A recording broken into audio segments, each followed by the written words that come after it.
জনজীবন স্বাভাবিক হলে কারফিউ তুলে নেওয়া হবে বলে জানিয়েছেন স্বরাষ্ট্রমন্ত্রী আসাদুজ্জামান খান কামাল। শুক্রবার রাতে ধানমন্ডিতে নিজ বাসভবনে আইন শৃঙ্খলা রক্ষাকারী বাহিনীর সঙ্গে বৈঠক শেষে সাংবাদিকদের তিনি একথা জানিয়েছেন।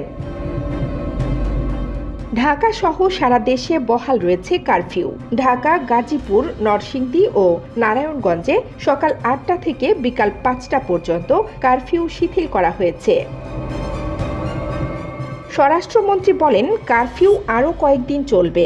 আইন শৃঙ্খলা রক্ষাকারী বাহিনীর সদস্যরা নাগরিকদের নিরাপত্তায় কাজ করে যাচ্ছে। যতদিন না জনজীবন স্বাভাবিক হচ্ছে ততদিন কারফিউ থাকবে। পরিবেশ পরিস্থিতি স্বাভাবিক হলে পরবর্তীতে কারফিউ তুলে নেওয়ার বিষয়ে সিদ্ধান্ত নেওয়া হবে। কোটা আন্দোলনের ৩ সমন্বয়ককে তুলে নেওয়ার বিষয়ে স্বরাষ্ট্রমন্ত্রী বলেন, ৩ সমন্বয়ক নিজেরা নিরাপত্তাহীনতায় ভুগছিলেন।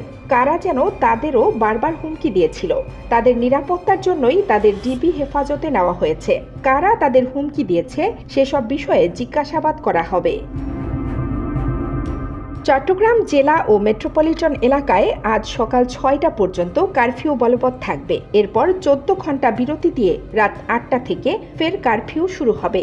এছাড়া রাজশাহীতে সকাল ৯টা থেকে বিকাল ৫টা পর্যন্ত কারফিউ শিথিল করা হয়েছে।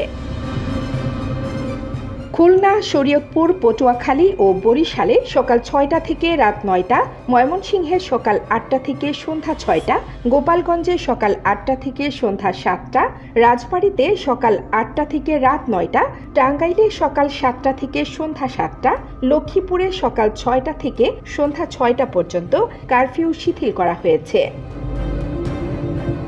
এছাড়া চুয়াডাঙ্গা, মেহেরপুর ও ভোলায় সকাল ৬টা থেকে রাত ৯টা, নাটোরে সকাল ৬টা থেকে রাত ১০টা, জয়পুরহাটে সকাল ৬টা থেকে রাত ৮টা, হবিগঞ্জে সকাল 6টা থেকে রাত 8টা এবং রংপুর বিভাগের 8টি জেলায় সকাল 6টা থেকে সন্ধ্যা 7টা পর্যন্ত কারফিউ শিথিল থাকবে। কানিস ফাতেমা, নিপা, খবর সংযোগ।